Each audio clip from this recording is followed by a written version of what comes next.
Hello there guys, welcome to one of my live videos, and today I'm just be officially updating you on some more latest news. So just going to give you a bit more additional information in regards to Paul Pogba. So it has confirmed that Paul Pogba will resist any contract offers from Manchester United, as Paul Pogba does intend on still joining Real Madrid. Ole Gunnar Solskjaer has confirmed that Paul Pogba will be remaining at Manchester United for this season. And I actually do believe that Zinedine Zidane is infuriated, that he didn't get Paul Pogba on the board, of course, this summer. But I do believe Paul Pogba will not sign a new contract with Manchester United, as he has confirmed. And that obviously Solskjaer gave his overarching view on Paul Pogba, and he did actually admit that he played sloppy passes against Southampton. Don't forget, Paul Pogba was subjected to online racial abuse as well, following his penalty miss against Wolves. But for the entirety of this summer, basically, Paul Pogba has been subject to a lot of transfer speculation, and of course, he has been relentlessly, linked would move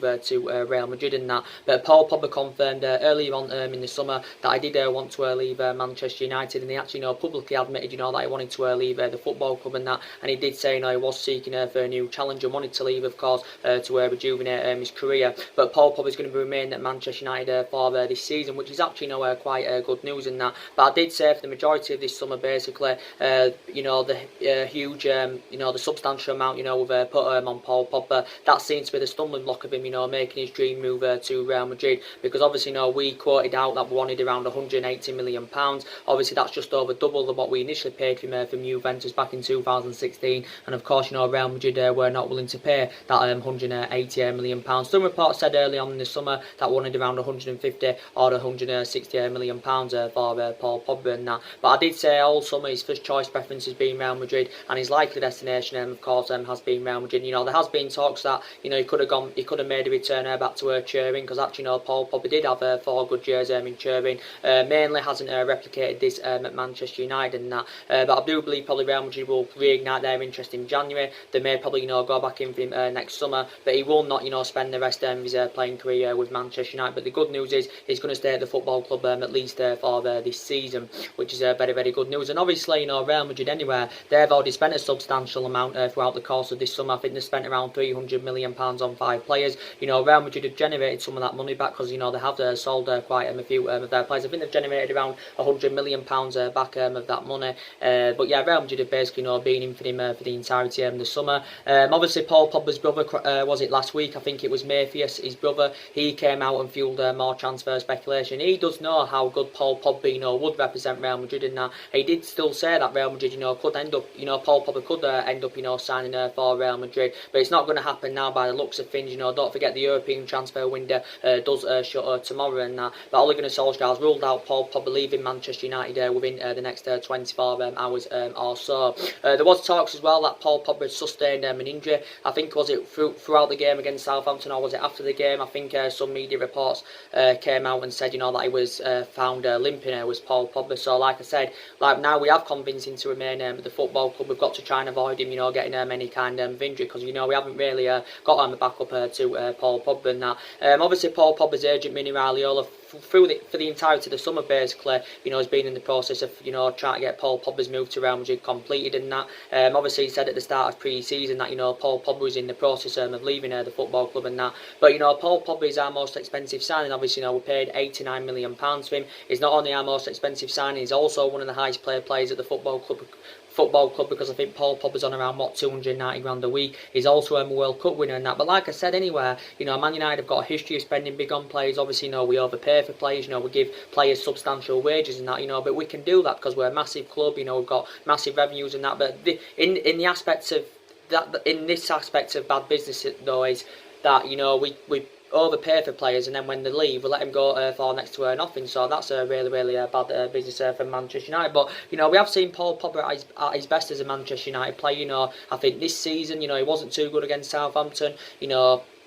Obviously, like I said earlier on in the video, received a lot of criticism for his penalty miss against Wolves, but I think prior to that, he's had a pretty decent start to the season. Good throughout pre-season. Thought he did really, really well in that against Chelsea. But we have seen glimpses of how good it can be. But when Paul Pogba's at his best, he's good at feeding the attackers. He's good at picking up the ball and that. I think you mainly see the best of Paul Pogba, of course, when he's threed up and that. But yeah, still a very, very imperative player indeed. And he's still, 26 years of age is Paul Pogba. Still got a hell of a lot of development minimum in that. Obviously, there was talks, I think, early throughout pre-season of Paul Pogba, getting the captaincy in a bid, to convince him to remain at the football club and that. But what I know is now Paul Pogba's going to be staying at Manchester United for this season. And it hasn't only been this summer that Paul Pogba's been subject to a lot of transfer speculation. Reflecting back last summer, there was a lot of talks about Paul Pogba leaving the football club. Obviously reflecting on his poor relationship with Jose Mourinho, and obviously Paul Pogba got one of his best wishes, of course, when Jose Mourinho departed the football club. But Paul Pogba's stats were very, very impressive last season. He scored 16 goals and provided 11 assists, I think, in 47 games in all competitions. And he's won the Europa League and the League Cup with us. Obviously that came in his second season at Manchester United and that. So I'd give you the couple of reasons why Paul Pogba still intends on leaving the football club, because obviously he may be frustrated with the lack of silverware at Man United. Maybe because we're not being competitive enough. Maybe he wants to be playing amongst better players and that, and he feels as though he isn't playing amongst good enough players at Manchester United and that. But yeah, I think he's now going to be staying at the football club. So that's really, really good news to be quite honest with you. But you know what? I'm really, really infuriated, that throughout the course of this summer transfer window, that we didn't get, a midfielder in, because we needed someone that could have played alongside Paul Pogba in our midfield. And I think, Bruno Fernandes, would have been the right solution. I would have been excited about the prospects of Bruno Fernandes, playing alongside Paul Pogba in our midfield, because I do believe, they would have complemented each other, fantastically well. And reflecting it throughout the course of summer, Bruno Fernandes was one of our main priority targets. But like I did say to you, I think the players we was in for throughout the course of the summer, who we didn't manage to get, I think we'll probably reignite our interest in them in January. We may go back in for some of them next summer and that, but we've definitely in the January transfer window got to recommend a midfielder in, because that's one of the priority areas, of course, where Manchester United have got to strengthen up and that. But my overall analysis throughout the course of the summer transfer window is, we recommended 3 good players in. Obviously, we got Daniel James, and I think Daniel James, I'll credit him in the aspects that he's had a fantastic start to his Manchester United career. He's already scored 3 goals so far this season. But my opinions is on Daniel James. He's still a prospect and needs time to develop, and he's still improvements needed in his game. His crossing that needs to improve. We've mainly put him on the right hand side this season. That's where we've basically started him, but he's actually supposed to be more effective from that left hand side. But I think Daniel James has got all the ingredients required to become a huge success at Manchester United and his pace is unbelievable. Obviously we recommended Wan-Bissaka, and I think again he's had a fantastic start to his Manchester United career. He was good throughout pre-season. I think overall he's done well so far in the Premier League this season. His defensive abilities are good. It shows that ability to play out from the back. His distribution, that's really, really good. He can intercept the ball really, really well. And obviously Wan-Bissaka is our first choice right back, and obviously we've got a few full backs, but obviously Wan-Bissaka is the first choice. And with Harry Maguire, I was happy that he got recommended in. I think he's had a pretty decent start to his Manchester United career and that. Sometimes it does take players time to settle in to a new football club and that. And like I said, Harry Maguire has addressed our defensive deficiencies. We are still obviously conceding goals, obviously which is an issue in that. But we paid £80 million for Harry Maguire. Perhaps we did overpay for Harry Maguire, like I said. But in these markets, at this day and age, you've obviously got to overpay for players in that. But obviously Harry Maguire is our second most expensive signing behind Paul Pogba, who we paid £89 million for, and obviously he's the most expensive defender in the world in that. But obviously Ole Gunnar Solskjaer's first choice centre backs are Harry Maguire and Victor Lindelof. But yeah, we recommended 3 good players to the squad. We spent around £148 million on them in total. Daniel James, like I said, cost us around £18 million. Well, it was £15 million with add-ons included, which it did rise it to around £18 million. Obviously, we paid £50 million for Wan-Bissaka, 45 million up front with £5 million in add-ons. Like I just said, we paid around £80 million for Harry Maguire in that. But I did say it was going to be hard for us to address all the problematic areas in one summer transfer window and that. And now I think reflecting on our bad start to this season, I think, like I said on my video yesterday, all the pressure, will mount up on Ole Gunnar Solskjaer. We've only won 1 game out of our first 4 games so far this season, and only managed 7 goals. I think we've conceded 4 goals so far this season. So that just, it's basically replicating last season. Last season, we wasn't scoring enough goals, and last season we conceded far too many goals. I think we only managed 53 goals in the Premier League last season. We conceded 54 goals in the Premier League last last season for the first time in what 40 years or so. So it is basically replicating last season that. But I have seen slight improvements, but not much improvements. I think we do look a bit better in the attacking third of the pitch and that, because we have now got that pace up front, and that pace is something where we're at last season and that. Obviously you've got Daniel James with electrifying pace. He's really good. You've got Rashford with good pace and that, and a lot of people criticise Rashford's performance yesterday because it wasn't that good, to be quite honest. And for me, in that game against Southampton yesterday, Rashford did have his opportunities to score goals, but he just didn't latch onto them crosses. Rashford, so Rashford, was actually dreadful yesterday, to be quite honest. But I think prior to the game yesterday, I think prior to his penalty miss against Crystal Palace, I think Rashford, has had a pretty decent start to the season. But I did say Rashford, he still hasn't emulated to that level yet, and it's going to take him time, to get into that level, where he does want to be and that. But when Rashford's on form, he's good at, getting them runs in behind. He's good at receiving the ball. His finishing assets, also, can be really good and that. But Rashford was playing up top yesterday, obviously, due to Anthony Martial's injury and that. And but like I said, he wasn't, that good yesterday. Obviously, of Anthony Martial. Obviously, we do know that he's out with injury. He's got a thigh injury, Anthony Martial. I think the good news is that his injury is not too severe. And I think, before Martial got injured, I think he's had a pretty decent start to this season as Anthony Martial. He's scored quite a few goals. He's provided some assists and that. But obviously it got confirmed at the start of the season, that Martial has been given her that number 9 shirt. So obviously, he's playing more central this season, because he seems to be more effective in that central position, does Anthony Martial. He primarily does play out wide, but I think he's more effective in that central position. That I think this is now Martial's 5th season as a Manchester United player. Obviously, he scored 50 goals for the club in all competitions since his arrival from Monaco back in 2015 and that, because Martial's been here since the Louis van Gaal era. He actually scored his 50th goal against Wolves. And we paid quite a bit of money, for Martial. We paid, was it £36 million for him, potentially rise up to 57 or 58 million, based on goals and achievements and that. Obviously, Martial got given a new 5-year deal back in the January transfer window, so he is a very, very imperative player, but I'm glad that his injury, of course, is not too severe. But again, when he's on form, he's good at getting them runs in behind. His speed's really good in that. And I think also Martial's finishing has improved. But Martial, Rashford and that, and Daniel James, that trio are developing, fantastically well. And I've got the same thoughts about Mason Greenwood as well. Obviously, he's been assured, more opportunities this season. I think, in the game after the international break, I think, we need to orchestrate on starting Mason Greenwood from the start against Leicester, because obviously, so far this season, Mason Greenwood hasn't started the game from the start. He's obviously, made 4 substitute appearances and that. Don't forget, we've also got Chon in that attacking line. I don't think Chon has yet played this season, but I did say Chon should get given his opportunities and that. But I did say throughout pre-season, I thought the young players were a fruition and that, and I did say they'll become a fruition this season, the young upcoming players. But there's a lot of people now, the vast majority of Man United fans, including me, they've actually criticised Ole Gunnar Solskjaer's tactics. But to be fair, I thought tactically Solskjaer got it right yesterday against Southampton. That, like I said, he had to rotate the squad, obviously, with the injuries and that we've got and that.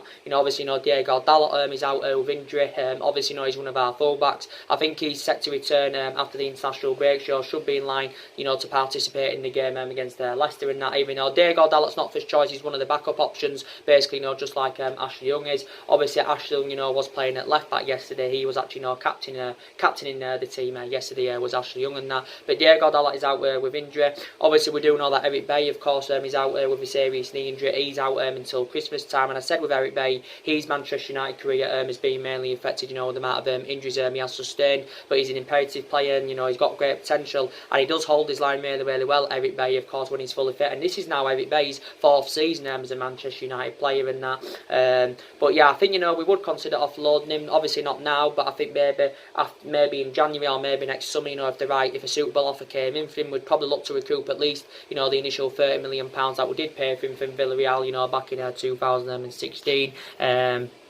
But yeah, I think Eric Bailly is too injury prone. Obviously, we do know that Fossil Mensah is a long-term absence and that. Obviously, Fossil Mensah obviously rejoined Man United. Well, he came back to Manchester United, I think, early on in the summer, because obviously Fossil Mensah had been on loan, I think, with Fulham last season, where he was actually quite impressive. I think before that he had a loan spell with Crystal Palace, but it's confirmed he's a long-term absence. With Luke Shaw, obviously we do know he's got a hamstring injury. I think he's out until October, and that's so he's out for a month. Also is Luke Luke Shaw, and that's very, very disappointing because, you know, Luke Shaw is a very, very imperative player in that. You know, Luke Shaw hasn't had a great start to the season, you know, to be quite honest with you, but I think, you know, he's obviously our first choice left back, and I think reflecting on his performances last season, you know, Luke Shaw, you know, won the double player this season and that, so it's confirmed he's out with a hamstring injury. So whilst he's out and that, you know, I think it'll be either, you know, Ashley Young that plays at left back, or maybe Marcus Rojo plays at left back, and, you know, Diego Dalot, you know, may play at left back. He actually may play at left back against Leicester,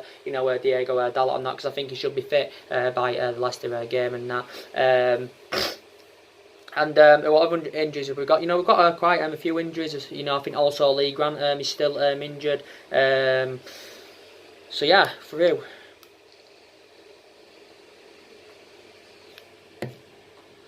Lee Grant, of course, is still injured. So we have got quite a few injuries in the team, and but like I said, you know, the pressure now is mounting up on Ole Gunnar Solskjaer, because I did say, you know, our expectations this season, you know, is to probably, you know, finish in that top four and that, and I did initially say our aspirations, you know, will be that top four in the next couple of seasons and that, but I did say, I said at the start of the season, you know, Ole Gunnar Solskjaer has got to exceed these expectations, you know, to obviously, you know, remain in the job at Manchester United. And like I said, maybe not the expectations may not be on in the top four. Also, the expectations, you know, maybe to win some silverware and that. But obviously, Ole Gunnar Solskjaer at the moment is not exceeding expectation levels at Manchester United and that. But like I did say, you know, we have got big ambitions for the future as that, and you know, obviously we want to get back to winning silverware and that. Obviously, you know, this is something Ole Gunnar Solskjaer wants to bring back to Manchester United, and we haven't seen it, you know, in the last 6 years or so. And obviously, you know, he wants to bring that fear factor back to the club. And you know, there's a lot of people doubting him, saying that he won't bring that fear factor back to Manchester United. Because let's be honest, you know, that fear factor, you know, hasn't been there, you know, since the Alex Ferguson era and that. But I did say we are the most successful team in England historically. You know, we are one of the biggest clubs in the world and that. We are one of the richest clubs also in the world. And you know, reflecting on the amount of money we've spent in the last 6 years or so, you know, we're not in that commanding position, you know, that we should be in, to be quite honest. So it just proves always spending big on players, you know, getting them Glasgow players, you know, doesn't always, you know, guarantee you success, and that's been proven with Manchester United, of course, in the last 6 years. But I said anyway, you know, with the dimension of this club, with the history of this club, we should be up there challenging and, of course, winning silverware and that. So I am, you know, actually, you know, infuriated, to be quite honest with you. But if we carry on with this bad run of form like we have done so far this season, you know, I think, you know, we could even enjoy a worse season this season than what we saw last season, because last season was a huge disappointment. You know, we finished 6th, obviously, you know, failed to qualify for the Champions League, and I think that was another thing that went against us, you know, throughout the course of the summer and that, because I think that was another thing that went against us, you know, throughout the course of the summer, because I did say Ole Gunnar Solskjaer didn't get all the players that I wanted to recommend in and that, and you know, I did say certain players, you know, would have had, you know, like reservations about joining the football club with our failure, of course, to qualify for the Champions League. But you know, I thought, you know, we was going to have a good season this season. You know, there's still a long way to go yet. You know, there's only 4 games into the season, but you know, when we did really, really well throughout pre-season. You know, we won 6 games out of 6. Obviously, you know, there was 12 goals scored, and we only conceded 3 goals then. But pre-season's meaningless. It's the league and cup games, you know, that matter and that. And you know, we started off the season well in the Premier League. You know, with a comfortable 4-0 victory over Chelsea and that. And then since then, it's just seemed to have all gone downhill. You know, dropping 2 points away to Wolves. We played well in the first half against Wolves, but we was disappointed in the second half. Then we lost at home to Crystal Palace, so we dropped all 3 points against them. We lost. That was the first time we lost to Crystal Palace, you know, in our Premier League history and that. And then obviously, you know, dropping another 2 points against Southampton yesterday and that. So the way things are going at the moment, you know, we're not even going to finish in that top 4. But I did say analysing our squad at the moment, you know, it isn't good enough, you know, to win the league or, you know, mount any kind of title challenge up. But I think it's definitely, you know, good enough, you know, for a top 4 finish. And that's obviously, you know, my opinions on that.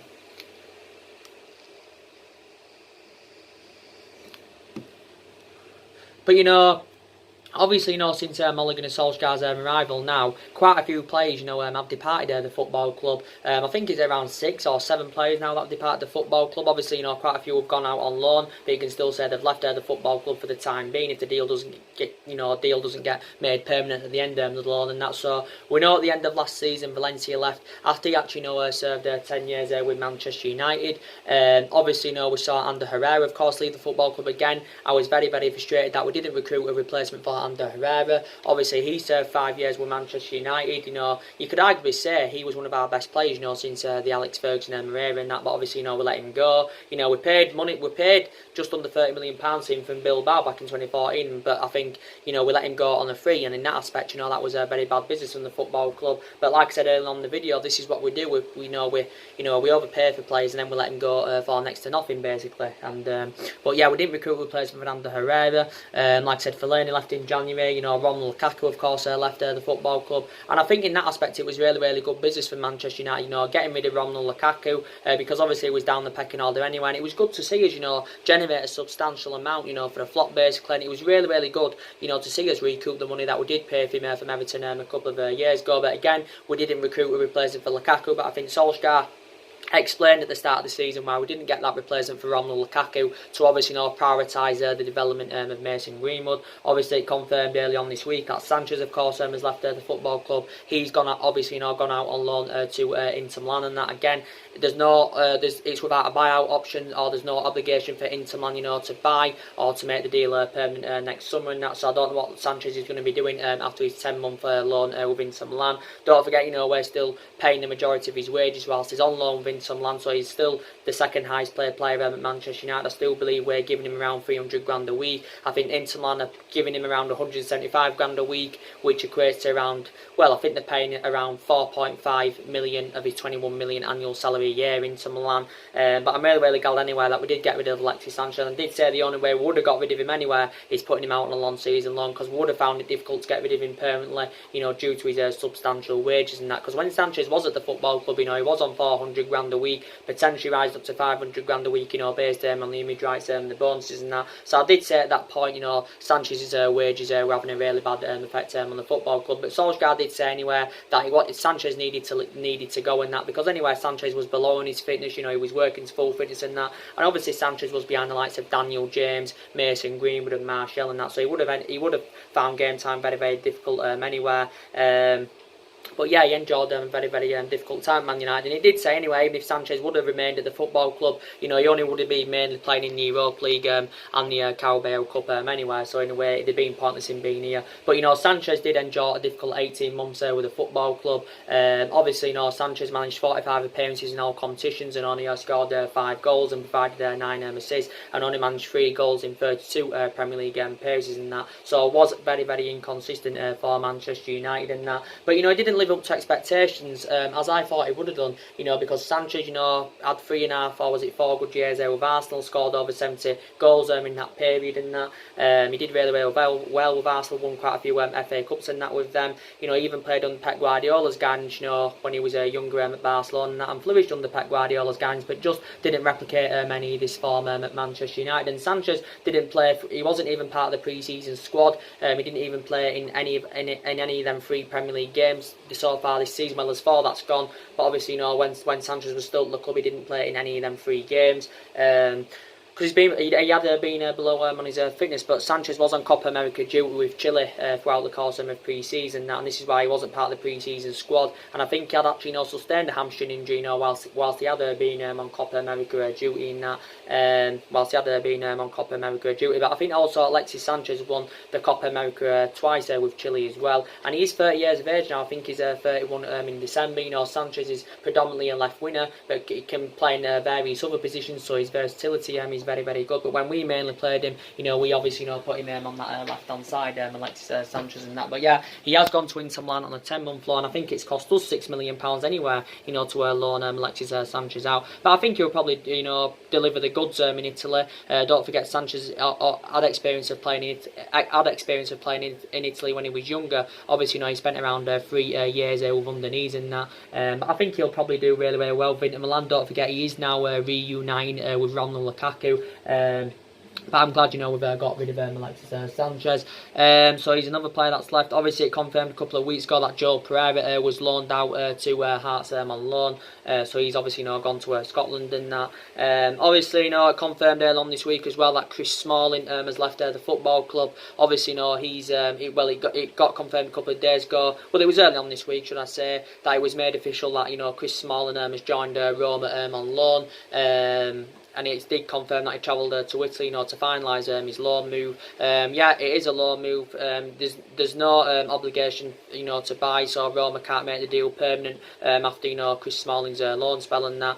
Roma have paid around £2.7 million, to take, Chris Smalling out on loan, like I said, even though we was demanding around £18 million for Chris Smalling. Don't forget, reflecting back on, was it just before deadline day, Everton had inquired about, getting Chris Smalling on loan, but obviously, Manchester United had turned this offer down and that. But yeah, like I said, I'm glad that Chris Smalling is gone. He was a good servant to the football club. Chris Smalling, served 9 years with Manchester United. Don't forget, he served 9 years with the football club. So he nearly served a decade with the football club, did Chris Smalling. He obviously won everything domestically, with Manchester United. Obviously, he won two Premier Leagues with us. He won the FA Cup with us, the League Cup and the Europa League and that. And he made over the 300 odd appearances in all competitions. Don't forget, Chris Smalling he got his contract renewed back in December of last year. And I think in that aspect anyway, it was bad business from us, giving Chris Smalling a new long-term contract. But I did say it was pointless, Chris Smalling being at the football club anyway. It was pointless because obviously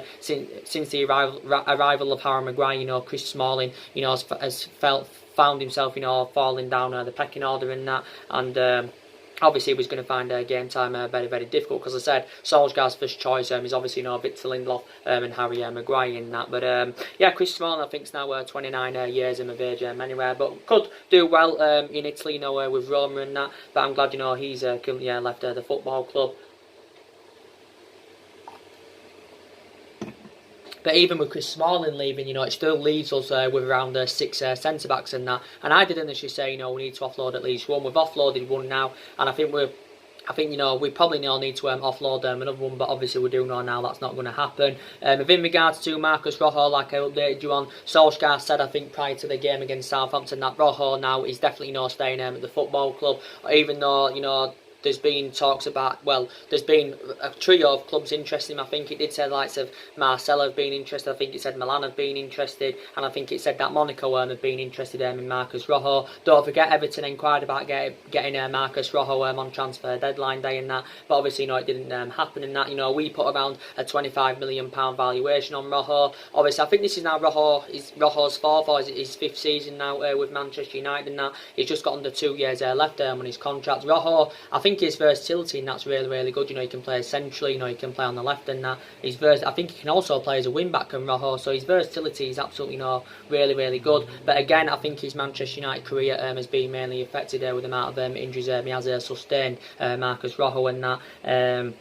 But yeah, he's now definitely staying at the football club. But we have got a lot of central defenders. Phil Jones, of course, is still here. And I did say, he's no longer, good enough to represent Manchester United. Phil Jones. Obviously, again, he's been a long-serving player at the football club. Jones has been here about 8 years now. I think this is now his 9th season as a Manchester United player. I think Phil Jones has been here since 2012. Again, he's won everything here domestically, I think. He's been here since 2011, if I'm right.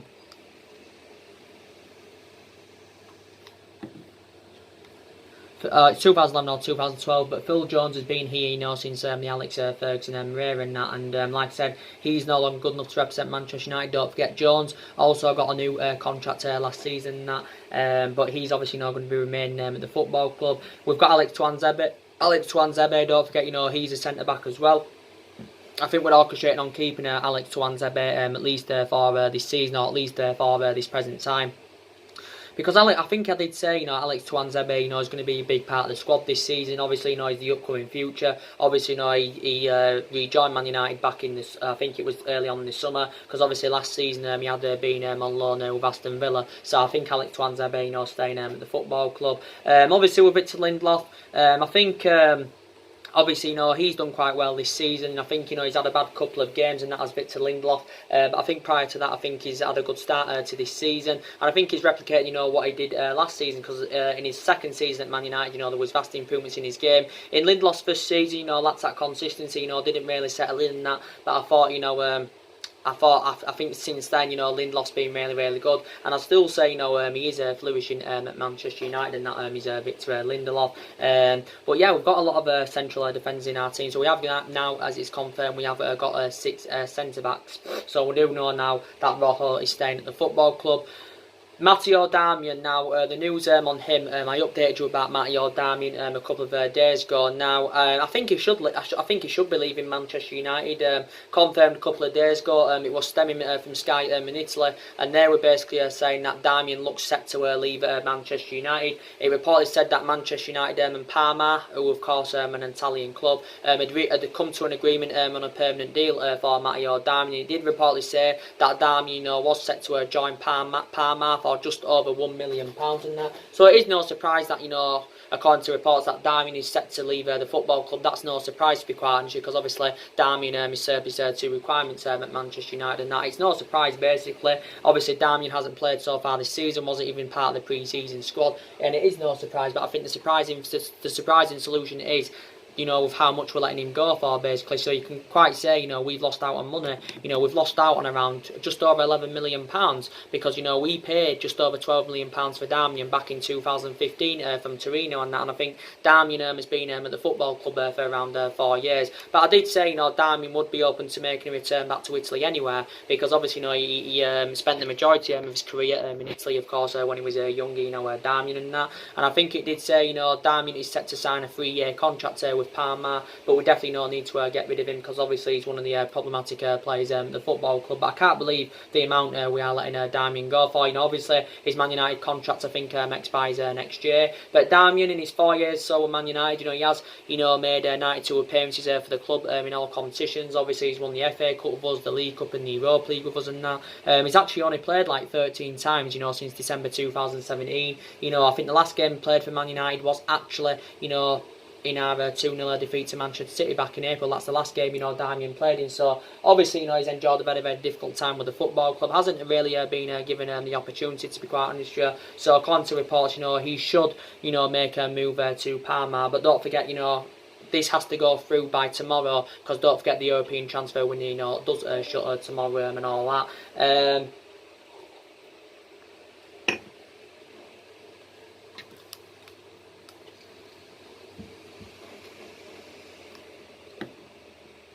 But like I did say to you as well, I think Matic, is another inconsistent player for Manchester United. You do know that I have got him a lot of concerns about Nemanja Matic and that. Obviously, he was actually first choice last season. Was Nemanja Matic, because obviously our first choice midfield trio last season was actually Matic, Pogba, and Herrera and that. But Matic is too inconsistent, and I think due to his inconsistency, he isn't obviously first choice now. He's too slow, and every time he plays in that midfield, of course, looks totally imbalanced, and he isn't getting any younger than Nemanja Matic. He is aging up now, and I know he's well Premier League proven in that. We have seen glimpses of how good he can be, but I've just got so many concerns about Nemanja Matic. And like I said, look at our other midfielders we've got, and I've got a lot of element of concerns about that midfield. We've got the likes of McTominay, and I think McTominay's started, this season really, really well and that, and I did say he'll get more opportunities this season. So far, McTominay has been mainly, playing alongside Paul Pogba and that in our midfield. And to be quite fair, they have complemented each other, really, really well, and,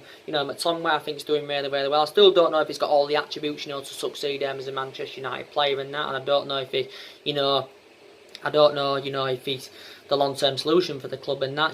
When he's on form, he can play between the lines. His defensive contribution, that's really, really good, and he's still, I think he's developing really, really well as McTominay. But I think he's done well so far this season, so I'll credit him in that aspect. With Fred, I don't think he's played a game so far in the Premier League this season. Well, what I know of anyway, I don't think he has. I thought he was impressive in the games he did participate throughout pre-season. Let's be honest, Fred hasn't performed to the same sort of level as he did do, at Shakhtar Donetsk, because to be fair to Fred, he was an exceptional player at Shakhtar Donetsk, but he hasn't really replicated this at Manchester United, mainly in that. Solskjaer did say he expects more from Fred this season, but I would say, in my opinion, that Fred is a much better solution than Nemanja Matic, because obviously he's more mobile and better on the ball than Nemanja Matic is Fred. And again, I thought we overpaid for Fred, because we paid just under £50 million for him. Obviously, we did get Fred last summer from Shakhtar Donetsk and that.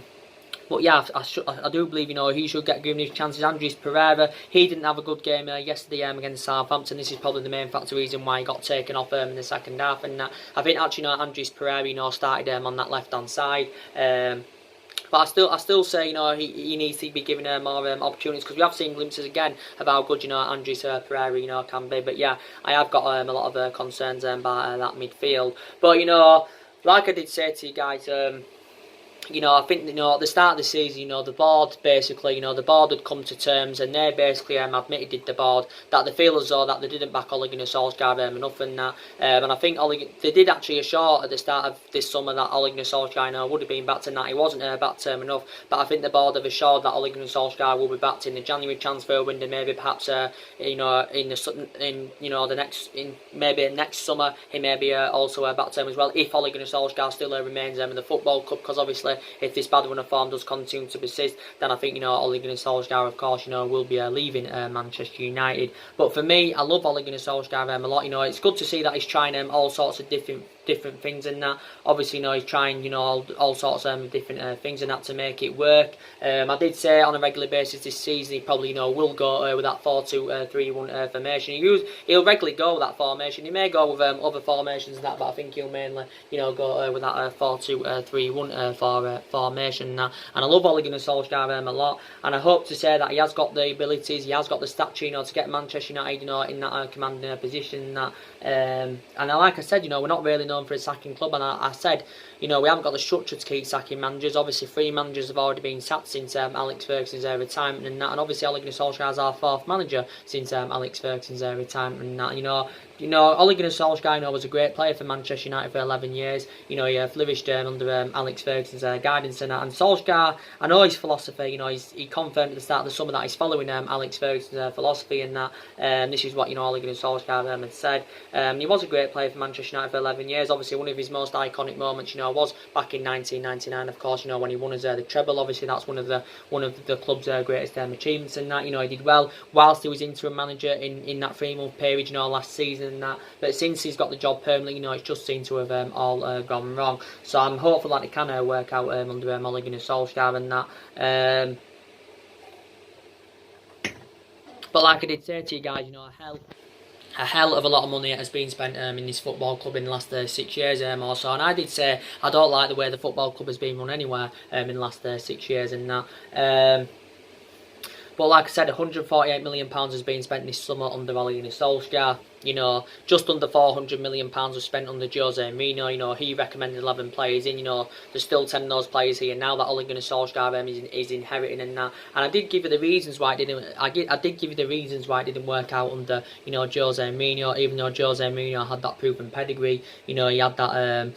He was regarded as one of the best managers in the world and that, but it didn't work out on him because he had bad disputes with the board. He had bad disputes there with the top players. The board weren't backing the signs that Jose Mourinho wanted to recommend into the football club last summer. Obviously, there was no sort of transfer strategy under Mourinho. It was part of the bus football, so the football was like turgid, and it just didn't work out under him. Despite he won, even though he won the Europa League and League Cup in his first season with Manchester United, and that just didn't work out under him. I think he had like a 2.5-year tenure, and that did Mourinho. And then obviously quite a lot of money was spent under Van Gaal, just over £200 million.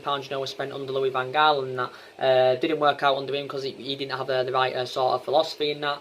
And then obviously just under £67 million was spent under David Moyes. David Moyes only had a short tenure at the football club, don't forget. He only lasted like 8 or 9 months at Manchester United because he never dealt with top players. He was never the right man for the job and that. And never really had that proven pedigree, David Moyes. And actually at the time, it was Ferguson, that recommended David Moyes in, which was a mistake from the football club.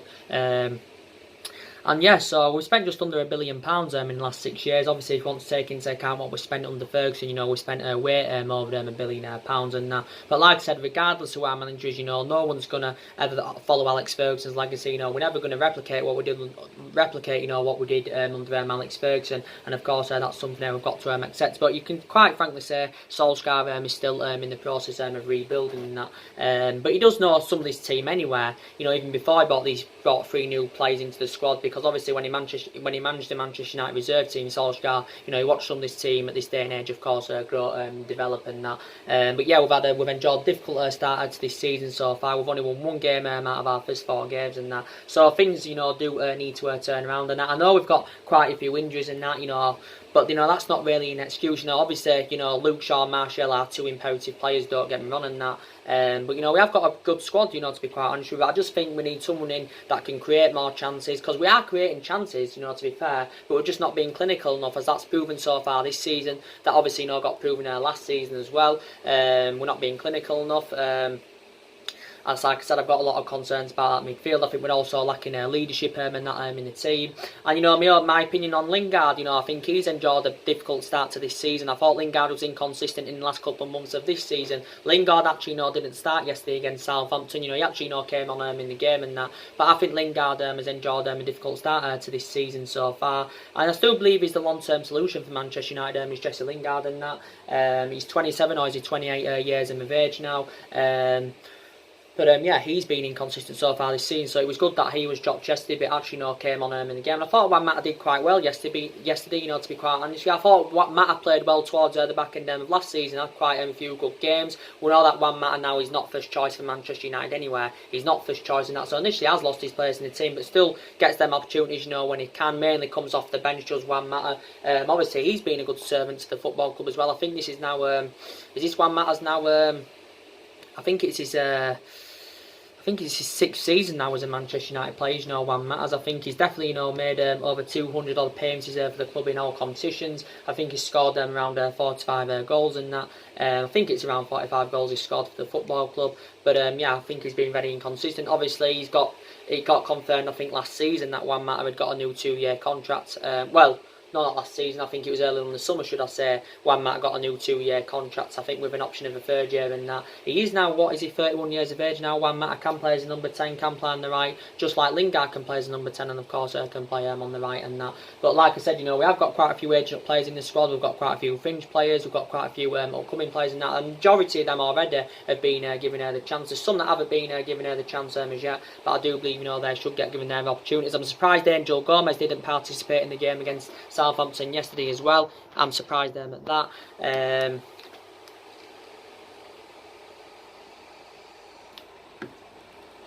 Like I did say, we have got players on big contracts at the football club. You've got Pogba on 290 grand a week. Like I said, you've got Rashford at just the age of 21, on 200 grand a week, rise up to 300 grand a week. With bonuses. You've got Martial at 23 on 200 grand a week.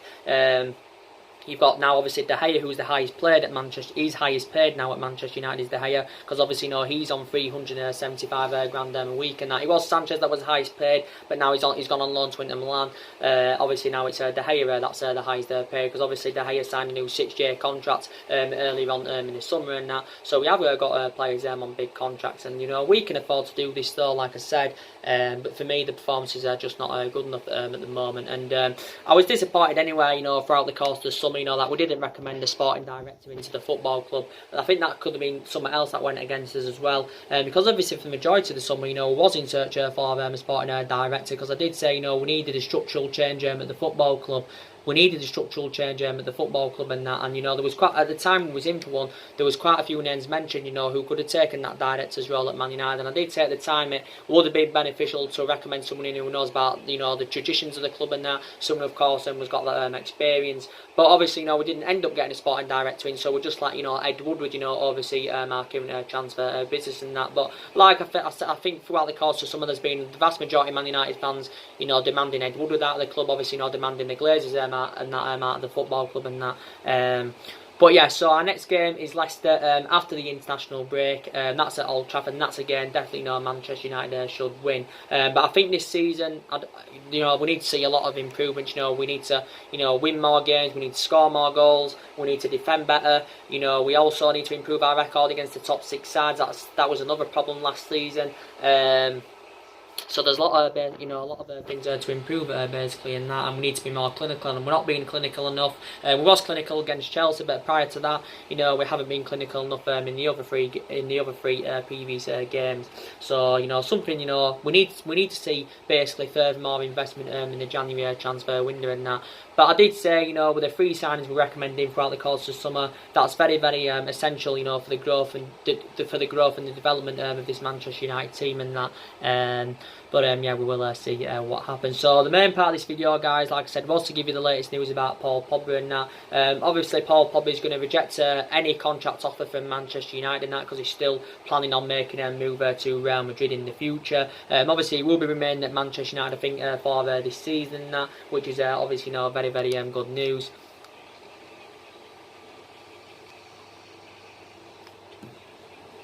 He will be remaining at Manchester United for this season.